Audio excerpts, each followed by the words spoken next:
Joining us this morning is an economist and one who likes to talk tough and holds back nothing. Gbolahan Olojede joins us this morning. Good morning to you, Gbolahan. Are you excited about the fact that after 19 months, we can finally say inflation is starting to sink? Well, it's a good place to be. Good morning. I hope that we can sustain it, and I hope that this actually represents an inflection point in our inflation curve. I'm glad that you said I hope, because I was going to ask you that, is it maybe premature rejoicing? Is it an increase or a decrease that can be sustained over the course of time? And I mean, you said to us just now that you hope that we can sustain this. What factors will need to be put in place for this to be sustained? Okay, maybe we should talk briefly about how we got here, part of how we got here.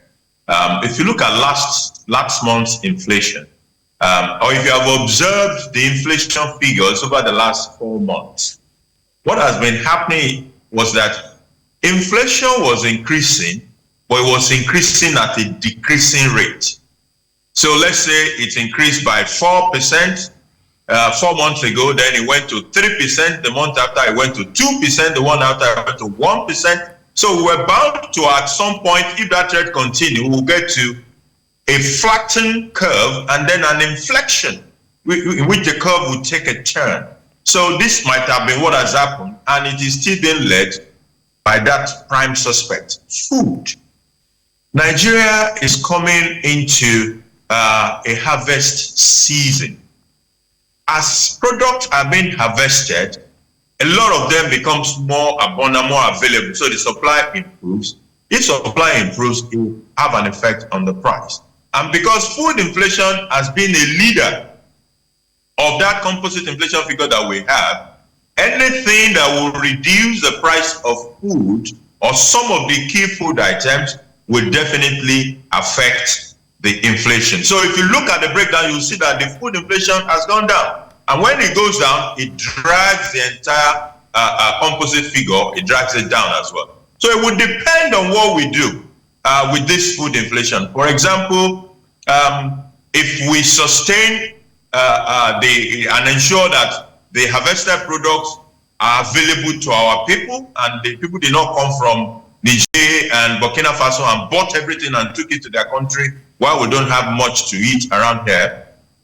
If we also ensure that the federal government initiative to remove tariff, because the food items that are driving the little gains that we can see are largely local food. The price of tomato has gone down from what it used to be about 3 months ago. The price of yam has gone down from what it used to be. So those are still local food. But for the imported food, their prices might not be affected except we implement that tariff remover. So the removal of tariff initiative by the government will help in that direction.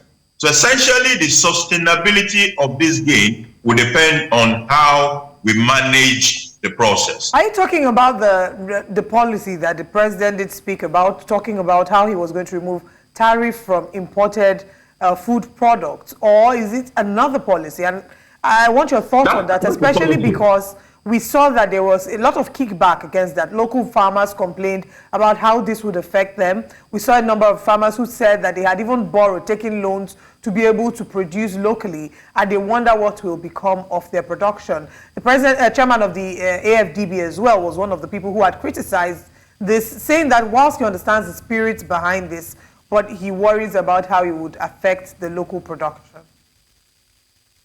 I don't think it will have a significant effect on the local production, because what we're saying is some product that used to be maybe 40 naira have become 100 naira. So if you bring some item, it's a temporary measure meanwhile, and that is what you can use to deflate the inflationary pressure, especially on imported item. I will give you a very good example. What is the percentage of wheat that we produce in Nigeria? Less than 5% of what we consume. So if somebody is removing tariff on wheat, I've not checked the list. I don't know whether wheat is there. There's and then the farmer says, yes, complaining. What is the total thing that you even produce in the economy in the first instance? What is your complaint all about? So it is important to manage that process properly so that we can use the removal of tariff to reduce prices in the market temporarily.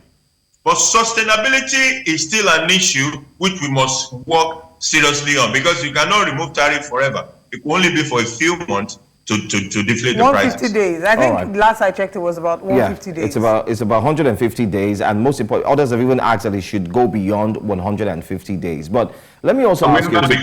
Once it's been extended, it becomes a problem. Yes, yes, absolutely, absolutely.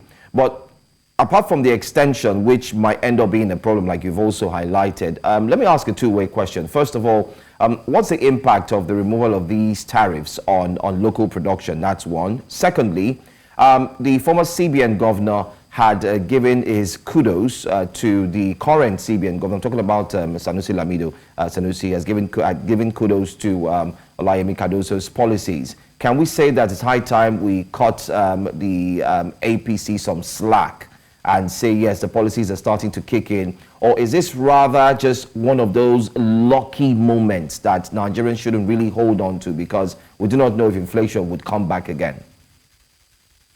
Well, we can celebrate lucky moments, actually, because I think the primary driver is still the reality that we have come into a harvest season.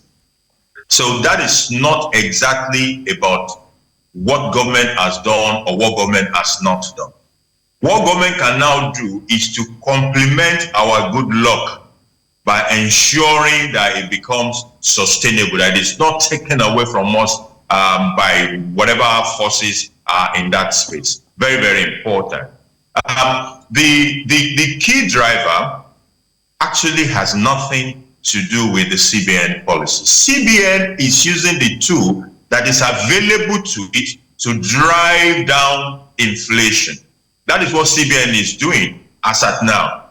But you see, the gains that we have just recorded now, when you look at the breakdown, you will see it right there. The implications have also been there right from time. When you look at our inflation, you see that the food inflation is the biggest factor that is driving it. When we have come into a harvest season and there is more food and that food inflation has reduced, inflation will automatically also reduce. Now, that is not monetary issue. Monetary policy is doing its own bit, holding the fort in its own area, but its influence is not omnibus. It's not enough to drive down inflation sustainably within a short period. It will take so long a time before we can begin to see the effect. But at the same time, I appreciate the fact that the CBN cannot afford to drop the ball right now. That is why it has kept the rate high. It is when we reach an inflection point that we are approaching now. It is after the curve has changed direction to the other side. That is when the CBN can begin to look at, okay, let me cut rates. Not before. So the policy is in order. I think Mr. Cardoso is sanitizing that place. It's a very challenging period for the economy and for the decision makers. I don't envy them at all. But if we keep things focused, and if we look particularly at this inflation figure with the mindset that it affects a lot of things, and we're able to sustainably drive it down, we may begin to see certain changes in the economy. August, for example, is getting dangerous, that the inflation gains might be reversed if we're not careful. If the fuel problem lingers, and people are queuing up and buying fuel at rates that are outrageous, way beyond what we had in July, then it might be energy that will wipe out the gains that we are celebrating right now. And I don't even know how to react to that, because we're already starting to see that different parts of the country, the fuels have started to resurface in Abuja, in Lagos, in some parts of the country, and it seems that Nigerians are, in a way, sort of embracing fuel scarcity as the norm. So if you say that that will sort of erase the gains, I hope that the government takes that into cognizance and can ensure that they do what they need to do to ensure that these gains are not lost. But I don't know if you have any particular information as to why certain food products have become relatively cheaper, or would I say extremely much cheaper than what we're used to? We know that, yes, it's dropped in the past month, but in particular, there have been reports of how tomatoes have become extremely cheaper and yams and such that people have been a bit afraid to purchase them because they're wondering, why am I getting this cheaper than usual? Do we have any particular information maybe why this might be occurring? Or is it as a result, again, of the policies that we've been discussing about? I think it's harvest. These products, they have their season. It's a good thing. It's also a very bad thing. Good thing in the sense that because the harvest has come for those products, they are available. The bad part is that this seasonality has been our lot for decades, and we've not been able to move past the seasonality of some of those products. So if they go out of season again, scarcity begins. The tomatoes that were 500 may once again become 1 for 500 when the season is out. So the sustainability issue we must handle. Otherwise, we will enjoy the season, then we will go back to how things used to be over time. The Central Bank of Nigeria has also increased rates, I think about 4 times this year in a bid to stabilize inflation. The next rate setting meeting should be sometime in September. Are we looking to see another increase? It will depend on how the inflation curve is behaving.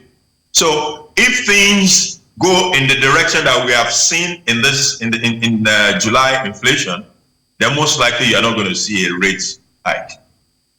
Okay. But if it reverses, and we started to have an upswing all over again, CBN might have no option that to either hike rate or at best keep it at the same level.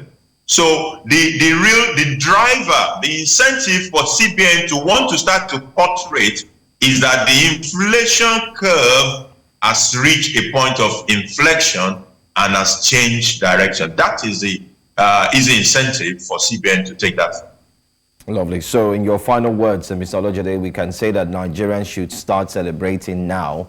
Like you said, celebrate the small wins regardless, and take cognizance that things may or definitely will get better, right? Yeah, let's celebrate our good luck, and let's ask the government to please help us to sustain the game. By ensuring that we don't get into fuel scarcity and fuel queues and all the drama that we're starting to see in different parts of the country. Gbolahan Olojede, thank you so much for joining us. It's always a delight to speak with you. Thanks for having me.